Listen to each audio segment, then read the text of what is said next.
इस science fiction कहानी की शुरुआत होती है फ्यूचरिस्टिक दुनिया को दिखाते हुए, जहाँ पर हम इंसानों ने एआई टेक्नोलॉजी काफी ज्यादा डेवलप कर ली थी और इन्हीं टेक्नोलॉजीज की मदद से उन्होंने बहुत ही अच्छे अच्छे रोबोट्स तैयार किए। इन रोबोट्स को सिमुलेंट्स नाम दिया गया और इस पूरे रिवोल्यूशन के बाद इन सारे रोबोट्स को पूरी दुनिया में यूज किया जाने लगा अलग अलग कामों के लिए। ये सारे रोबोटिक सिमुलेंट्स इंसानों के सारे वो काम कर लेते थे जो वो नहीं कर पाते हैं, जिससे कि पूरी इंसानियत की बहुत ही ज्यादा मदद हो रही थी। और इंसानों ने पृथ्वी की ग्रोथ जो कई सालों में इमेजिन की थी वो इन्हीं सारे सिमुलेंट्स की मदद से काफी जल्दी हो जा रही होती है। हॉस्पिटैलिटी की फील्ड से लेकर ओलंपिक्स तक ये सारे रोबोट्स फैल चुके थे, यानी कि अब ये सारे ह्यूमैनिटी का एक पार्ट बन चुके हैं। लेकिन प्रॉब्लम तो तब चालू हो गई जब कैलिफोर्निया में एक बहुत ही बड़ा ब्लास्ट होता है। ये सारी चीजें सिमुलेंट्स द्वारा कंट्रोल की जाने वाली एक स्पेसशिप की वजह से हुआ था, जिसके अंदर कुछ टेक्निकली खराबी आ गई थी। उस धमाके के अंदर कई सारे लोगों की जानें भी गई और तब से ही इंसानों को लगने लगा कि ये सिमुलेंट रोबोट्स की वजह से हुआ है, यानी कि वो सब आगे चलकर भी इस तरीके के खतरनाक मोमेंट ला सकते हैं। इसीलिए अब अपनी सेफ्टी के लिए सभी लोग उन रोबोट के अगेंस्ट हो गए। सिमुलेंट्स का यूज बहुत जगह पर यूज करना एकदम से बंद कर दिया गया था, लेकिन चाइना जापान जैसी जगहों पर ये सारे रोबोट्स का यूज अभी भी चालू था, क्योंकि यहाँ पर उन सभी का मास प्रोडक्शन हुआ करता था। यहाँ तक कि इन सारी टेरिटरीज में उन सभी रोबोट्स को इंसानों का दर्जा भी दिया जाता था। अब अमेरिका के कई सारे बड़े बड़े ऑर्गेनाइजेशन ने डिसाइड किया कि वो इन रोबोट्स को खत्म कर देंगे सारी टेरिटरी से। इसीलिए उन्होंने नोमैड नाम का एक बहुत ही एडवांस वेपन तैयार किया जो कि अंतरिक्ष में मौजूद होगा और वहीं से मिसाइल्स छोड़कर किसी भी रोबोट्स को डिस्ट्रॉय कर देगा। ये वेपन इतना ज्यादा एडवांस था कि इससे कोई भी नहीं बच पाता और अब सारे अमेरिकी सोल्जर्स लगातार इन्हीं चीजों में लगे हुए थे कि पृथ्वी पर एक भी रोबोट्स ना बचे। अब हमें यहाँ पर अमेरिकी सोल्जर्स का एक ग्रुप दिखाया जाता है जो लगातार अलग अलग जगहों पर जाकर इन सारे एआई रोबोट्स को क्रिएट करने वाले निर्माताओं का पता लगा रहे थे, क्योंकि अगर एआई रोबोट्स के क्रिएटर का पता लगा लिया गया तो इनका प्रोडक्शन बंद हो सकता था। उन क्रिएटर्स को ही सर्च करते हुए अब सारे सोल्जर्स न्यू एशिया में पहुंच जाते हैं, जबकि ये जगह बहुत ही ज्यादा बड़ी थी और उन सभी को हर जगह क्रिएटर को ढूंढना ही पड़ेगा। अब हम जैक को देखते हैं जो अपनी प्रेग्नेंट गर्लफ्रेंड माया के साथ मौजूद था। वो दोनों उसी एशिया के टापू पर बहुत ही मजे से रहा करते थे। उनकी लव लाइफ काफी अच्छी तरीके से चल रही होती है, लेकिन तभी अचानक उन्हें अपने घर के बाहर कुछ हलचल महसूस हुई। माया तुरंत ही वहां से चली गई और अब जैक अपने आर्टिफिशियल पैर और हाथ लगाने लगा, क्योंकि एक एक्सीडेंट के अंदर उसने अपने दोनों हाथ पैर खो दिए थे। जैक जब थोड़ा सा आगे बढ़कर देखता है तो कई सारे सिमुलेंट्स रोबोट्स एक सोल्जर को पकड़कर उसे काफी ज्यादा मार रहे होते हैं। दरअसल उन सिमुलेंट्स को ये सोल्जर दोषी पाया गया जो उन लोगों के बीच में जासूसी करने आया था। इसीलिए अब सिमुलेंट्स पता करना चाहते थे कि आखिर उस सोल्जर को किसने भेजा और वो किसके लिए काम करता है। लेकिन इतनी ज्यादा मार खाने के बावजूद भी सोल्जर्स ने अपने मुंह से एक शब्द नहीं निकाला। अब वहां पर उन सारे एआई रोबोट्स का लीडर आ जाता है, जिसने कि उस सोल्जर को जान से मारने के लिए कह दिया था। लेकिन तभी जैक जो उन सभी के बीच में रहता है वो उन्हें रोक दे रहा था और बताता है कि मैं इससे सारी चीजें पता कर लेता हूँ। ऐसा बोलने पर वो सारे सिमुलेंट्स वहां से चले जाते हैं। लेकिन थोड़ी देर बाद ही हमें एक राज पता चला कि जैक भी एक अंडरकवर एजेंट है जो अमेरिकी गवर्नमेंट के कहने पर उन लोगों के बीच में शामिल हुआ था और उसने तो जानबूझकर माया से रिलेशन बनाया था, क्योंकि माया क्रिएटर की ही बेटी होती है और वो भी आधी सिमुलेंट थी। पर अब जैक को उस सोल्जर से बातें करते हुए माया ने देख लिया था, जिससे कि अंदाजा हो जाता है कि जैक उसे शुरुआत से धोखा दे रहा था। इसीलिए माया ने ना चाहते हुए भी गन पॉइंट कर दिया था जैक के ऊपर। जैक उसे समझाने की बहुत कोशिश करता है, लेकिन माया अब नहीं मानने वाली थी। हालांकि वो जैक को गोली तो नहीं मारती, लेकिन अपने बाकी सारे सिमुलेंट दोस्तों के साथ बाहर चली गई थी। लेकिन तब तक उस जगह पर अमेरिकी सोल्जर्स की एक बहुत ही बड़ी टीम आ जाती है, जिसने कि उन सारे सिमुलेंट्स के ऊपर हमला भी करना स्टार्ट कर दिया। दोनों ग्रुप्स के बीच घमासान फायरिंग चालू थी, जिससे कि कोई भी नहीं बच पाता। लेकिन अब सारे सिमुलेंट्स एक साथ हमला करके बोट की मदद से वहां से निकल रहे होते हैं, क्योंकि उन्हें लग रहा था कि शायद वो सब बचकर यहाँ से आराम से जा सकते हैं। पर तभी अमेरिकी सोल्जर्स ने हेडक्वार्टर के अंदर इन्फॉर्म कर दिया, जिससे कि अंतरिक्ष में मौजूद वो बहुत ही खतरनाक वेपन एक्टिवेट हो जाता है और अब वो वेपन टारगेट कर रहा था उन सभी सिमुलेंट्स के ऊपर जो बोट की मदद से वहां से भागने की कोशिश कर रहे थे। वो खतरनाक वेपन निशाना लगाकर उन सारे बोट्स के ऊपर फायर कर देता है, जिससे कि वहां मौजूद माया के साथ साथ सभी रोबोट्स खत्म हो चुके थे। जैक तो ये सारी चीजें बिल्कुल भी अपनी आंखों से देख ही नहीं पा रहा था, लेकिन अब उसे ये बात एक्सेप्ट करनी होगी कि माया मर चुकी है। यहाँ से अब हमें कुछ सालों बाद का सीन दिखाया जाता है, जहाँ जैक अभी भी माया की मौत को भुला नहीं सका है। उसने अब सोल्जर की पोस्ट से हमेशा के लिए रिजाइन कर दिया और एक बहुत ही आइसोलेटेड टापू पे जाकर रहने लगा। जैक तो हर पल माया और उसके पेट में मौजूद अपने बच्चे को याद किया करता था और बहुत ही ज्यादा इमोशनल हो जाता था। जैक के पास तो माया की सिर्फ एक ही वीडियो फुटेजेस थी जिसे देखकर वो हमेशा उसे याद किया करता। लेकिन अब कुछ समय बाद जैक से मिलने के लिए मिलिट्री के कर्नल और जनरल आते हैं। दरअसल जनरल जैक को बता रही थी कि भले ही तुमने आर्मी छोड़ दी है, लेकिन हमें अभी पता चला है कि जिसने भी एआई रोबोट्स का क्रिएशन किया है वो अल्फा नाम की एक बहुत ही खतरनाक वेपन भी तैयार कर रहा है। और ये वेपन इतनी ज्यादा एडवांस थी कि वो हमारे द्वारा स्थापित की गई नोमैड वेपन को भी डिस्ट्रॉय कर सकती है। और अगर ऐसी कोई वेपन बन गई तो हम इंसानों को तबाह होने से कोई नहीं बचा पाएगा। इसीलिए अब जनरल चाहती थी कि जैक वापस से आर्मी ज्वाइन कर ले, क्योंकि जैक ही एक ऐसा सोल्जर है जो एआई रोबोट के क्रिएटर के काफी पास पहुंचा था और उसने ऑलमोस्ट केस सॉल्व ही कर लिया होता है। लेकिन जैक उन सभी की बातें सुनने के बाद साफ साफ इनकार कर देता है, क्योंकि माया और उसके बच्चे की मौत के जिम्मेदार एक तरीके से अमेरिकी गवर्नमेंट भी थी, जिसने कि फायर करके माया और सभी को खत्म कर दिया। जैक तो सीधा सीधा उन्हें इनकार कर देता है, लेकिन तभी जनरल ने जाते जाते ये बताया कि तुम जैसा सोच रहे हो वैसा बिल्कुल नहीं है। वो एक वीडियो फुटेजेस दिखाकर कहती हैं कि शायद तुम्हारी वाइफ माया अभी भी जिंदा है, जो इस धमाके में से बचने के बाद एक सेफ जगह पर जाकर छुपी हुई है। अगर तुम चाहो तो हम माया का पता लगा सकते हैं। ये सारी चीजें देखने के बाद जैक भी कन्विंस हो गया था वापस मिलिट्री फोर्सेस ज्वाइन करने के लिए। और अब कुछ दिनों के अंदर ही अंदर उसे एक मिलिट्री टीम भी असाइन हो जाती है, जो अब निकल पड़े थे उन सारे एआई रोबोट्स के क्रिएटर को ढूंढने के लिए जो अल्फा नाम के वेपन को तैयार कर रहे हैं। इस अमेरिकी ग्रुप का टारगेट होता है न्यू एशिया की वही जगह जहां पर जैक ने माया को ब्लास्ट में खो दिया था। कुछ ही घंटों के अंदर अंदर अपने फ्लाइंग जेट की मदद से वो वहां पर पहुंच भी जाते हैं और अब सारे सोल्जर्स अपने अपने वेपन लेकर चारों तरफ फैलने लगे थे। कई देर तक उस जगह पर घूमने के बाद किसी को भी लेबोरेटरी दिखाई नहीं देती। तब जाकर जैक ने सभी को बताया कि ये लेबोरेटरी जमीन के ऊपर नहीं बल्कि सेफ्टी के लिए जमीन के नीचे बनाई गई थी। इसीलिए वो अब सारे लोग गाँव वालों के पास चले गए जो उस बस्ती के आसपास ही रहा करते थे। सोल्जर्स बहुत ही ज्यादा क्रूर होते हैं क्योंकि एआई रोबोट्स ने उनके कई सारे साथियों को मार गिराया था। इसीलिए वो सभी अब बस्ती वालों पर भी गुस्सा दिखा रहे थे और पूछ रहे थे कि वो लेबोरेटरी कहाँ मौजूद है। हालांकि बस्ती वाले उन्हें कोई इन्फॉर्मेशन प्रोवाइड नहीं करते, इसीलिए सोल्जर्स को उन्हें डराना पड़ता है। तब जाकर उनमें से एक बच्ची ने अंडरग्राउंड जाने का रास्ता बता दिया था जहाँ पर लेबोरेटरी मौजूद थी। अब एक एक करके जैक के साथ सारे सोल्जर्स उस लेबोरेटरी के अंदर घुसने लगे। वो एक बहुत ही बड़ी रिसर्च लेबोरेटरी थी जहाँ पर एआई रोबोट्स के साथ साथ इंसान भी मौजूद होते हैं। सोल्जर्स तो अंदर घुसते ही सारे वैज्ञानिकों को जान से मारने लगे थे।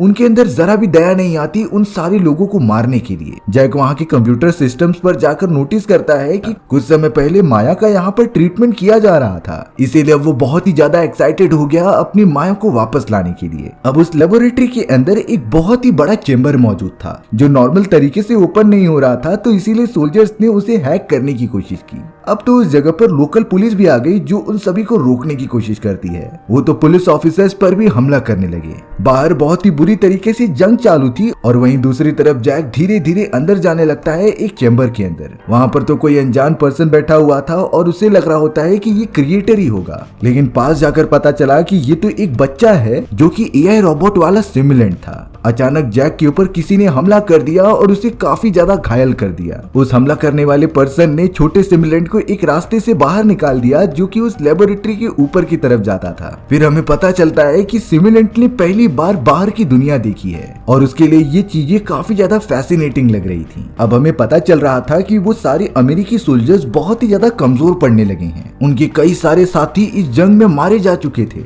इसीलिए अब सारे सोल्जर्स एक एक करके अपने फ्लाइंग जेट के अंदर बैठने चले गए जिससे कि वो यहाँ से निकल सके। लेकिन पुलिस वाले उन सोल्जर्स में से एक के ऊपर बॉम्ब सेट कर देते हैं और वो जब फाइटिंग जेट के अंदर बाकी सोल्जर्स के पास पहुंचा तो वो पूरी तरीके से ब्लास्ट हो चुका था, यानी कि उन्होंने एक सोल्जर को चारा बनाकर सारे सोल्जर्स को मार दिया। जैक भी ये चीजें देख रहा होता है जो समझ गया था कि हम सभी हार चुके हैं, लेकिन जैक ने डिसीजन लिया कि वो किसी भी तरीके से माया को ढूंढ कर रहेगा। पर तब तक शायद काफी ज्यादा देर हो चुकी होती है, क्योंकि अब सिचुएशन हाथ से निकलने के कारण नोमैड नाम के उस वेपन ने उस जगह पर मिसाइल फायर कर दिया था, जो सीधा जाकर इतनी ज्यादा बड़ी तबाही करता है जिसके अंदर सारे के सारे सोल्जर्स के साथ साथ वो पुलिस ऑफिसर्स की टीम भी मारी जाती है जो वहाँ प्रोटेक्शन के लिए आई थी। जैक तो किसी भी तरीके से उस धमाके से बचते हुए भाग रहा था। यहाँ जैक धमाके से बचते हुए एक नाव के माध्यम से किनारे पर आ गया था। जैक जब होश में आता है तब वो अपने सामने उसी सिमुलेंट लड़की को देख रहा था जो उसे लेबोरेटरी के अंदर मिली थी। जैक तो उस लड़की को यहाँ से जाने के लिए कहता है क्योंकि उसका एक साथी काफी ज्यादा घायल हो चुका था। इसीलिए जैक अपने साथी को कैसे भी लेकर एक शेल्टर में चले जाता है और उसी शेल्टर के अंदर वही सिमुलेंट लड़की रहा करती थी।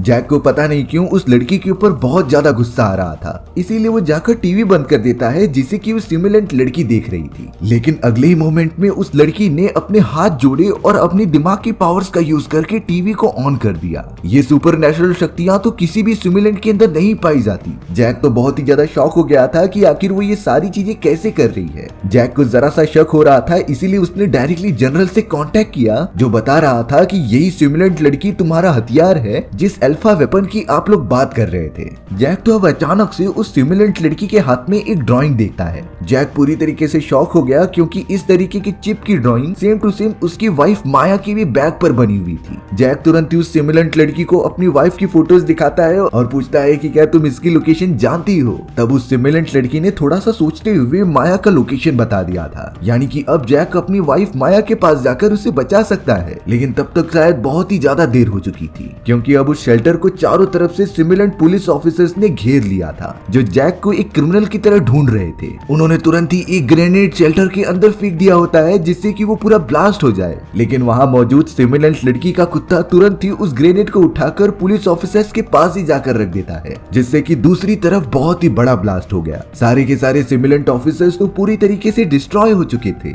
और अब जैक अपनी माया को ढूंढने के लिए सिमुलेंट लड़की के साथ एक कार में आ जाता है जिसे कि वो ऑन करने की कोशिश कर रहा था। लेकिन बहुत बार ट्राई करने के बाद भी वो कार एक्टिवेट ही नहीं होती। पर वो सिमुलेंट लड़की जिसके पास सुपरनैचुरल शक्तियां थी वो अपने दिमाग की एनर्जी यूज करके उस कार को एक्टिवेट कर देती है, जिसके बाद जैक अपने घायल दोस्त को लेकर निकल पड़ा था उसका इलाज कराने के लिए। कुछ ही घंटे बीतने के बाद उनकी कार पूरी तरीके से खराब हो जाती है, यानी कि उन्हें अब पैदल रास्ता तय करना होगा। सबसे ज्यादा बुरी बात ये होती है कि जैक के उस साथी ने बीच रास्ते में ही अपना दम तोड़ दिया था। जैक तो अब उस छोटी और प्यारी सिमुलेंट लड़की को एल्फी नाम देता है, जिसके बाद वो दोनों धीरे धीरे ट्रेवल करते हुए एक गांव में पहुंच गए जहां से वो मिलकर आगे का रास्ता तय करेंगे। अब यहाँ जनरल लगातार जैक का पता लगाने के लिए उसी गाड़ी के पास पहुंच गई थी जहां पर उसके साथी की डेड बॉडी होती है। जनरल ने तो तुरंत ही उस सोल्जर की आखिरी मेमोरी स्टोर कर ली थी जो उसे एक दूसरे रोबोट में ट्रांसफर करके पूछते रहती है कि आखिर जैक कहाँ गया है। तब वो सोल्जर रोबोट मेमोरी के माध्यम से कह रहा था कि जैक उस छोटी सिमुलेंट लड़की के साथ शहर गया है,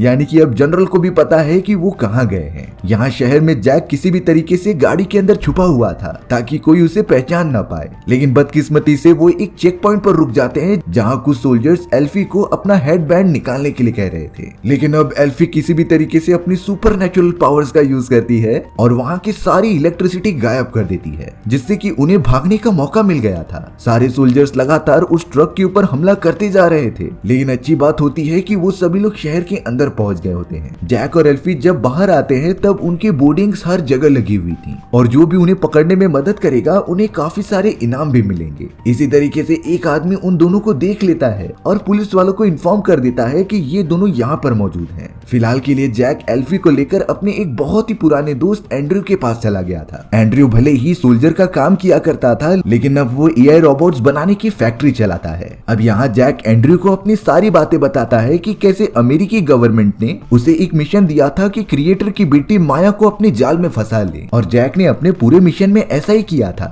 लेकिन अब उसे माया से दूर नहीं रहना। उसने माया के हाथ में एक रिंग पहनाई थी जो कि एक ट्रैकर होता है, और उस ट्रैकर का असली कनेक्शन एंड्रयू के पास अभी भी मौजूद था। इसीलिए अब जैक चाहता है कि एंड्रयू उसकी वाइफ को ट्रैक करे और उसके लोकेशन का पता लगाए। साथ ही साथ जैक ने एंड्रयू को एल्फी के बारे में बताया जो बाकी सारे रोबोट से एकदम अलग थी, यानी कि उस रोबोट के अंदर किसी भी इलेक्ट्रॉनिक चीज को बिना छुए कंट्रोल करने की एबिलिटीज होती हैं। एंड्रयू जब एल्फी के पूरे सिस्टम को देख रहा था तो वो पूरी तरीके से चौंक जाता है, क्योंकि इस तरीके के एआई रोबोट उसने आज तक नहीं देखे थे। अब यहाँ एंड्रयू की गर्लफ्रेंड जो खुद एक सिमुलेंट होती है वो एल्फी को लेकर कमरे के अंदर चली गई थी। लेकिन यहाँ किसी को आइडिया नहीं होता कि बहुत सारे सिमुलेंट ऑफिसर्स ने उन्हें घेर लिया है जो एक एक करके जल्द से जल्द अंदर घुस जाते हैं। उन्होंने तो एंड्रयू की गर्लफ्रेंड को भी मार दिया और उस छोटी बच्ची एल्फी को पकड़ने लगे। लेकिन एंड्रयू और जैक तुरंत ही उस जगह पर आ जाते हैं जिन्होंने सारे पुलिस ऑफिसर्स को मार दिया। पर एंड्रयू बहुत ही ज्यादा दुखी हो गया था क्योंकि अब उसकी गर्लफ्रेंड मर चुकी है। फिलहाल अपनी जान बचाने के लिए जैक, एंड्रयू और एल्फी एक दूसरे कार में बैठकर कहीं दूर निकल गए थे। अब तो उस जगह पर जनरल और उसके सभी दोस्त भी आ जाते हैं, जिसने नोटिस कर लिया था कि ये तो एंड्रयू की गर्लफ्रेंड है जो खत्म हो चुकी है, लेकिन फिर भी जनरल ने उसका सर अपने पास रख लिया था। अब वहीं दूसरी तरफ जैक और एंड्रयू लगातार माया की लोकेशन का पता लगाते हुए उसकी तरफ ट्रैक करते हुए बढ़ रहे थे। लेकिन थोड़ी दूर पर जाने के बाद सिमुलेंट्स की एक पूरी टीम वहां आ चुकी थी, जो अपनी छोटी बच्ची सिमुलेंट्स को लेने आए थे। लगातार हमला करने के कारण एंड्रयू काफी ज्यादा घायल भी हो गया और अब तो वो अपनी आखिरी सांसें ले रहा होता है। मरने से पहले एंड्रयू ने जैक को एक बहुत ही शॉकिंग बात बताई। वो कहता है कि एआई रोबोट्स को क्रिएट करने वाला क्रिएटर और कोई नहीं बल्कि माया ही है, और शुरुआत से ही उसने ये सीक्रेट सभी से छुपा कर रखा। हालांकि बाद में अमेरिकी गवर्नमेंट को ये सब पता चल गया होता है, लेकिन वो तुम्हें नहीं बता रहे थे क्योंकि तुम माया से प्यार करने लगे और माया को जाल में फंसाकर हम उसे पकड़ सकते थे। लेकिन माया को इस बात का जरा सा भी पता चलने के बाद वो हम सभी को छोड़कर चली गई। अब यहाँ एंड्रयू मर जाता है, जिससे कि जैक एल्फी को लेकर कहीं दूर भागने लगा था। लेकिन अब सिमुलेंट्स की एक बहुत ही बड़ी टीम सामने आ जाती है, जिन्होंने जैक को बेहोश कर दिया और एल्फी को अपने साथ ले लिया। जैक पूरी तरीके से बेहोशी की हालत में था, जिसे कि सिमुलेंट्स अपने साथ दूर लेकर जा रहे होते हैं। जैक को तो यहाँ विजन्स भी आते हैं जब वो पहली बार माया को देख रहा था। माया तो पहली बार दिखने में बहुत ही ज्यादा सिंपल लड़की लग रही थी, लेकिन जैक को क्या पता था कि वही क्रिएटर है। अब यहाँ कुछ देर में होश में आने के बाद पता चला कि सिमुलेंट्स ने उसे कैद करके रखा है, जिसके बाद सिमुलेंट्स का लीडर जैक के पास आकर उसे समझा रहा था। लीडर कहता है कि तुम सब जैसा सोच रहे हो वैसा बिल्कुल भी नहीं है। कई साल पहले जो न्यूक्लियर धमाका हुआ था वो हम सब की वजह से नहीं बल्कि ह्यूमन एरर की वजह से हुआ था। लेकिन अमेरिकी गवर्नमेंट ने जानबूझकर ये पूरा इल्जाम हम एआई रोबोट्स के ऊपर डाल दिया। हम तो सिर्फ इंसानों के साथ रहकर उनकी हेल्प करना चाहते थे और उनके साथ मिलकर इस पूरी पृथ्वी को एडवांस बनाना चाहते थे, लेकिन इंसान खुद ही हमारे अगेंस्ट हो गए। अब यहाँ लीडर और उसके सभी साथी नोटिस करते हैं कि नोबेल नाम की उस वेपन ने उनकी बेस पर हमला कर दिया है, इसीलिए अब उन्हें भी सख्त एक्शन उठाने पड़ेंगे। जैक ने कैसे भी एल्फी को मना लिया, जो उसे जेल से बाहर निकाल देती है। जैक तुरंत ही अपनी जान बचाकर पानी के अंदर जाकर कूद गया। सभी रोबोट्स उसके ऊपर फायरिंग तो कर रहे थे, लेकिन जैक पानी में कहीं गायब हो जाता है। लीडर और बाकी सिमुलेंट्स को लगा कि जैक मर चुका है, लेकिन जैक तो नाव के पीछे वाले हिस्से के नेट में छुपा हुआ था। अब वो सारे सिमुलेंट जल्द से जल्द अपने न्यू सिटी में पहुंच जाते हैं, जो सिर्फ और सिर्फ सारे रोबोट्स और सिमुलेंट्स की सिटी थी। लेकिन जैक जब थोड़ी देर बाद उस सिटी के अंदर जाता है, तब उसने देखा कि वो सारे सिमुलेंट्स इंसानों को भी उस जगह पर रहने की अनुमति प्रोवाइड कर रहे हैं। यानी कि इंसान जो कि रोबोट से नफरत करते थे, वहीं दूसरी तरफ रोबोट्स इंसानों को अपना रहे हैं। एक तरीके से सारे सिमुलेंट रोबोट इंसानियत का एक पार्ट बन चुके थे। अब यहाँ कुछ देर होने के बाद सभी रोबोट्स चार्ज के लिए सो जाते हैं। जैक चोरी चुपके लीडर के पास जाकर एल्फी को छुड़ाता है और उसे वहां से लेकर भागने लगता है। वो दोनों वहां से जाने के लिए बोट पर बैठ ही चुके थे, लेकिन तभी उन सारे सिमुलेंट रोबोट को सिग्नल्स मिलते हैं कि अमेरिकी सोल्जर्स ने उनके ऊपर हमला कर दिया है, जो बहुत ही बड़ी बड़ी मशीन्स लेकर उनकी टेरिटरी में घुसते चले जा रहे हैं। सारे सिमुलेंट सोल्जर्स एकदम चौकन्ना हो गए, क्योंकि अब उन्हें अमेरिकी सोल्जर से फाइट तो करना ही होगा। देखते ही देखते उस पूरी जगह पर अमेरिकी सोल्जर्स और सिमुलेंट फोर्सेस के बीच जंग चालू हो गई। दोनों तरफ से भारी भरकम हमले हो रहे थे, जो कि वहां पर रहने वाले कई सारे सिटीजन्स की जान ले लेते हैं। अब यहाँ पर एल्फी इतनी सारी भयानक चीजें देखने के बाद सिटीजन्स की मदद करने के लिए चली जाती है। जैक भी एल्फी के पीछे चला जा रहा था, क्योंकि इस कंडीशन में उसकी जान को खतरा हो सकता है। अब हमें अमेरिकी फाइटिंग प्लेन्स के अंदर से एक छोटा सा रोबोट बाहर निकलता हुआ दिखाई देता है। ये रोबोट तो उन सिमुलेंट रोबोट के पास जाकर बैठ गया था और थोड़ी देर में वो पूरी तरीके से ब्लास्ट हो जाता है। यानी कि ये रोबोट अमेरिकी सोल्जर्स ने एक तरीके से डायनामाइट की तरह बनाया था, जो दुश्मन के बीच में जाकर उन्हें खत्म कर दे। बहुत ही ज्यादा संख्या में सिमुलेंट्स मारे जाते हैं। अब उसी तरीके का एक रोबोट ब्रिज के ऊपर से लगातार भागता हुआ आ रहा था, लेकिन एल्फी अब उसके सामने खड़ी हो जाती है, जो अपने दिमाग की इलेक्ट्रिकल एनर्जी से उसे ब्लास्ट होने से रोक रही थी। लेकिन तभी पीछे से उस अमेरिकी सोल्जर्स के हेड ने एल्फी को गोली मार दी थी। एल्फी काफी ज्यादा घायल होकर नीचे गिर जाती है। तभी जैक तुरंत ही वहां पर आकर सोल्जर्स के हेड को जान से मार देता है। फिलहाल के लिए एल्फी की जान खतरे में थी, इसीलिए वो उसे उठाकर क्रिएटर के पास जाने लगा, क्योंकि एक क्रिएटर ही है जो एल्फी को बचा सकती थी। जैक तुरंत ही सिमुलेंट लीडर के पास पहुंच जाता है और उनसे पूछने लगता है क्रिएटर क्रिएटर के बारे में। यहाँ सिमुलेंट के लीडर ने एक बात रिवील की कि माया ने एल्फी को अपनी यूटेरस की मदद से बनाया है और ये वही यूटेरस था